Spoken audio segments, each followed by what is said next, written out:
Live right now from the heart of Central Florida, we get to the heart of the most talked about amendment on this year's ballot. Amendment to the medical marijuana debate in Florida. We are broadcasting live tonight from WESH 2 studios here in Orlando. Good evening to you and thank you for joining us. I'm Peter Alexander, national correspondent for NBC News. We'd like you to join tonight's conversation on Twitter. We're going to be using the hashtag FLPotDebate, Florida Pot Debate, so feel free to do that tonight. On November 4th, voters will decide whether to legalize medical marijuana in the Sunshine State. It will take 60% for it to pass. We're dividing this debate into two parts. In just a few minutes, two doctors will face off right here over the merits of medical marijuana. But we start with attorney John Morgan, head of Morgan & Morgan law firm, who has spent millions of dollars of his own money to support Amendment 2. And Pinellas County Sheriff Bob Gualtieri, member of the Florida Sheriff's Association, one of the chief opponents of medical marijuana. Gentlemen, thanks for joining us. You're each going to have about a minute and a half to answer each question. We're going to do our best to keep this as even as we can. We tossed a coin before the broadcast. Mr. Morgan, you get the first question, so we're going to get things started if we may. Over the course of the last several months, people across the state have been bombarded with ads like this.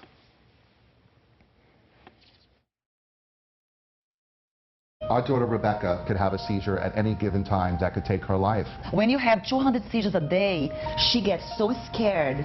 I've learned a lot about the benefits of medical marijuana in the treatment of intractable epilepsy in children. Amendment 2 is a trick.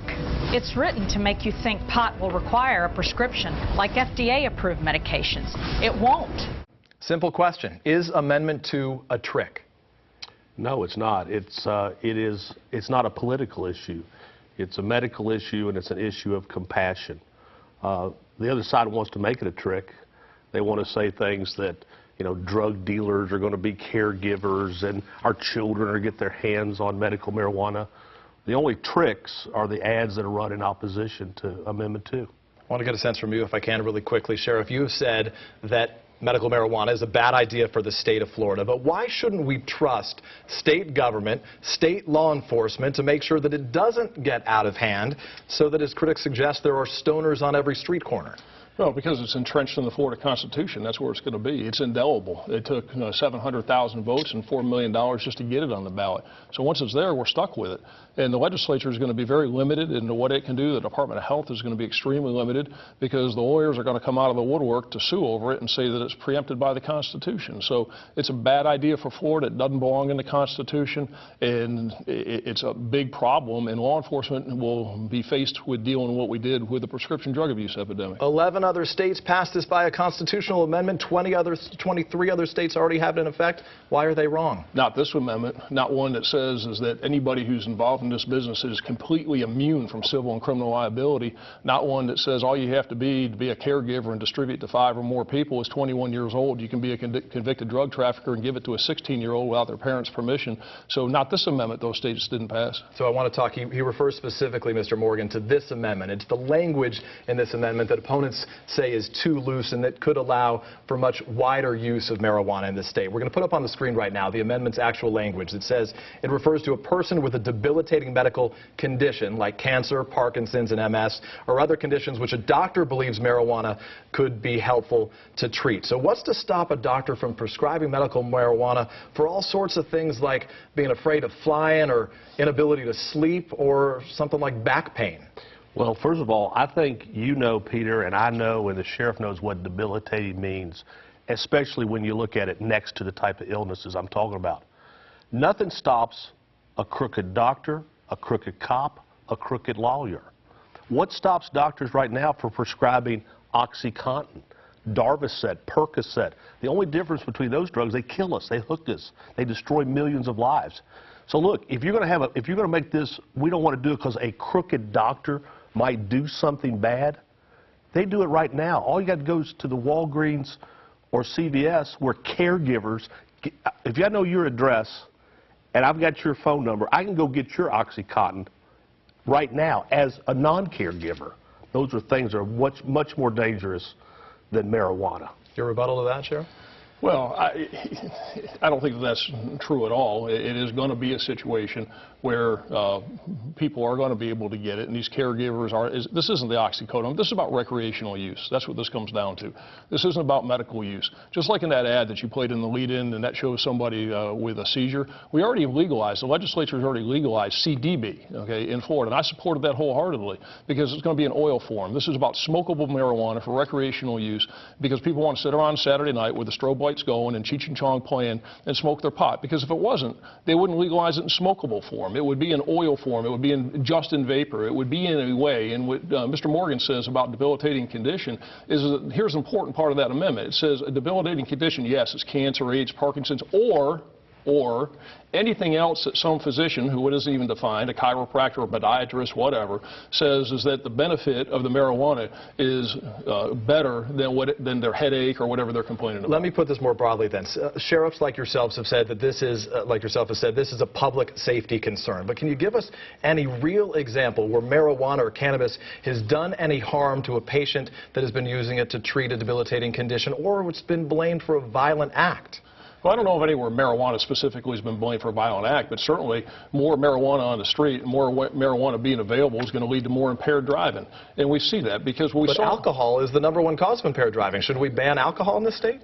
You're going to see more of it. And just like we did when we saw the prescription drug abuse epidemic, because people who were taking oxys and Percocet and all of those drugs when they were more readily available, we saw more impaired driving. Not drunk driving, impaired driving, because more of those drugs were out there. And people had this weird notion that just because you had a prescription from a doctor that was legitimate for Percocet or Oxy, that gave you a right to drive, is you're going to see 1,700 of these pot docs and marijuana dispensaries pop up. More marijuana, with it being legal under these circumstances, is going to be more on the street, and there's going to be more impaired driving. I want to get a sense from you, if I can, Mr. Morgan. The amendment also talks about caregivers. You brought this up a moment ago. Someone who's older than 21, as it describes it, who's agreed to help and has been approved by the state. So how do you make sure, and this is a question that people across Florida are asking themselves right now, how do you make sure that those caregivers are legitimate? Great question. But first, remember this. What did the sheriff say? This is not about medical marijuana. This is about the recreational use. It's not. The reason he says that is because his arguments for medical marijuana fall flat on their face. Look, a caregiver, after this is passed, it then goes to the Florida legislature. The Florida legislature will define what a caregiver is. The Florida legislature will determine, is it going to be edible, smoked, inhaled. There will be so much more to be done after it's passed. Have you ever been to a hospice? A caregiver is a mother, a father, a brother, a sister, a husband, and wife. They want to scare us because we're scared of drug dealers. But let me tell you something. When I'm on my deathbed, it's going to be my wife. It's not going to be a drug dealer, and it's not going to certainly be Cheech and Chong, Sheriff. It's going to be somebody who loves you. And I promise you this, when Sheriff's on his deathbed, it won't be a drug dealer. It'll be his wife or his children. Why isn't that satisfactory?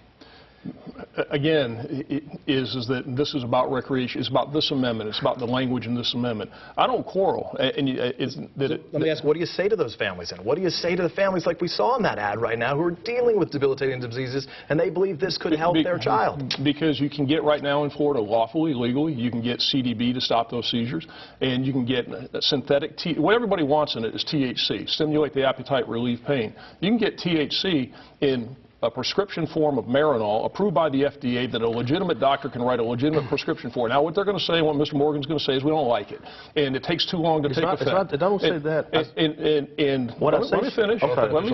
Let me finish. Sorry. But Marinol's been around for about 15 years, and so what they want with marijuana is available by prescription, but what it doesn't give them is the ability to sit around on Saturday night and smoke that joint because it's in smokable form. It's available in other forms, and they can avail themselves of it today. He's trying to scare us. They're not going to be scared. Listen, right now there's a pill called Marinol. Guess what? It doesn't work. It just doesn't work. And you know how we know it doesn't work? Less than 5,000 prescriptions are placed a year in Florida. Pill companies make money by selling pills. Doctors prescribe pills that work. The reason Marinol is not sold is because it doesn't work. And it doesn't have to be in smoke form, Sheriff. You understand that. You understand it can be in chocolate, it can be in vapor, it can be in edibles. My brother illegally, thank God you're not in his jurisdiction, uses chocolate every day and every night to control his pain that's immeasurable and spasms that are uncontrollable. So it doesn't have to be smoked. And by the way, when you're dying of multiple sclerosis, when you're dying of ALS, smoke is the last of your concerns. So what about headaches? Why did we include in there that a doctor who determines that it is in your interest to have it for a headache or a sprained ankle or anything else? Why did they put the catch-all in there? Because they made it as broad as possible, and it isn't about debilitating conditions. It's about somebody that says, I'm going to have a fear of flying. Well, if you have a fear of flying, sure, you can smoke your joint, fall asleep on the plane. The language doesn't say headaches or fear of flying, but it says other conditions that a doctor could decide help. That's true. Anything.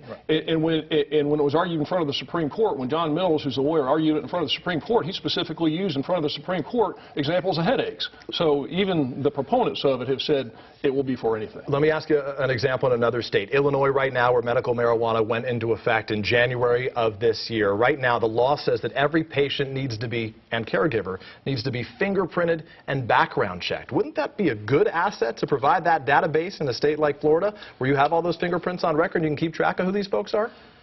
What's going to happen with anything that is not specifically in this constitutional provision, like it says as an example that any physician, well, what Mr. Morgan and others are going to say, well, we really meant MDs and DOs, but it's going to say, it says any physician. So if the legislature tries to regulate, anything they try and regulate is going to be fought and contested and say that preemption applies, and there's going to be lawsuits upon lawsuits upon lawsuits contesting every single thing, because I guarantee you that every naturopath, podiatrist, chiropractor, anybody wants to hang a shingle and do these certifications for $75 because they're open 24 hours a day, 7 days a week. Go look at California. I was in California last week.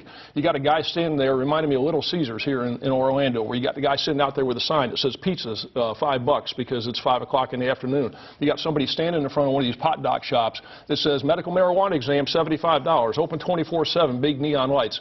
That's not medicine. Mr. Morgan, if you can, the use of marijuana for any purpose right now is illegal by federal law. So how do you support a program that would violate federal law? Well, look, the federal law is the federal law, but the Obama administration has basically said, and you know this, you live there, they're not enforcing it, they're not prosecuting people. This issue is a tipping point issue in American politics. Everybody watching this show knows this, that one day all 50 states will have legalized medical marijuana. So there is a federal issue that will have to be dealt with if there's a new president that ever comes in. If you get some, new president who wanted to enforce it, then that's a problem. How do you make sure this stuff is properly regulated? That's what people in the state fear. How do you make sure that this doesn't get out of control? Well, first of all, here's what's not properly regulated. OxyContin kills. How do you make sure this stuff? How do you make sure that this stuff is properly regulated? That's a whole separate issue. The same way the other 23 states have done it. We regulate our citrus. We regulate our food. We have protection. Right now, let me tell you something. I'll tell you what's not regulated. The marijuana that's sold in high schools over there in his district. If you want marijuana, go to any high school in St. Pete, and you can get it. If you want marijuana, go to any middle school in St. Pete. This will make it easier, won't it? No, not at all. But it's going to make it safer. Right now, people are buying marijuana that is unregulated to save their lives, to fight their end of life. Right now, people have to go out and buy illegal marijuana. My brother does. Or else he has to take 7 Xanax a day. We can regulate like we do with our citrus, like we do with our food. We're pretty good in America about taking care of our products that we ingest. Even assuming that, and I will assume that there is a medicinal value to marijuana, that his brother gets relief from it. Not this amendment, because it is no accountability. There is no prescription. It's a certification. And you talk about federal law. The reason why there can be no prescription, because it would violate federal law. No licensed doctor, they'd lose their DEA license if they wrote a prescription for it. Most people think there's no medical marijuana. It's marijuana. There's no prescription. It's a certification, period. I want to ask you about the potential impact, Sheriff, if I can, on the economy in this state. Supporters of Amendment 2 have said that if Florida adapts a sales tax for medical marijuana like they have done in Colorado, that it could be a boon of $75 million annually. annually, as much as $75 million annually in that state. Isn't that money that law enforcement and the state would benefit in its coffers by having? No, and actually what you end up seeing, and go talk to all the law enforcement in Colorado, and I have, and I've been at conferences and I've talked to them and seen all the intelligence, and actually it creates another underground empire, because what happens is then you got people that are trying to, and they do traffic in and sell the marijuana underground, so they avoid the taxes on it. It creates a whole other criminal element, and then the people are trying to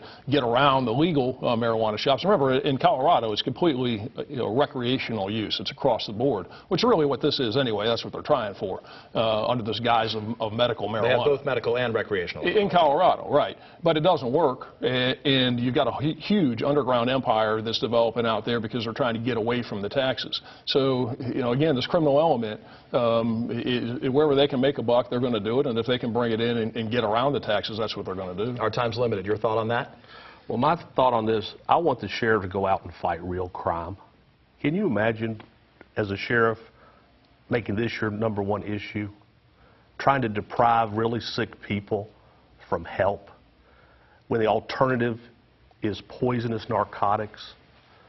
Everything he says keeps coming back to this is the legalization of recreational marijuana. The reason he says it, because the argument against medical marijuana doesn't hold. And that's why he keeps saying it. And listen, nobody respects sheriffs more than I do. And people out there looking at this, they go, well, the sheriff's against it because it's the legalization of marijuana. It's not. It's the legalization of medical marijuana. We get 15 seconds each for a final thought. It's limited, but go ahead. I don't want to take my 9-year-old daughter and walk into Starbucks and walk through a cloud of marijuana smoke. That's what it's about. Marijuana enforcement is not a huge priority for us. This amendment's bad for Florida. It is bad for our kids. It will increase the use of marijuana, and I don't want to be walking through that marijuana cloud smoke to get into Starbucks. Think about what he just said. You think there's going to be a cloud smoke of sick people at Starbucks? Sheriff, guess what? You're not allowed to smoke cigarettes in Starbucks. Did you know that? Outside, you are. Oh, you are? But not as you said, walk inside a Starbucks with clouds of marijuana. When that's your best argument, that's a bad argument. We're going to have to leave the conversation there. I doubt it's going to end at this table. It's a conversation people are having across the state of Florida. Gentlemen, John Morgan, nice to see you. Sheriff Gualtieri, always good to visit with you as well. Coming up next, right here, 2 Florida doctors on opposite sides of this issue give us their diagnosis. You're watching Decision 2014, the medical marijuana debate, right here on NBC. Thank you.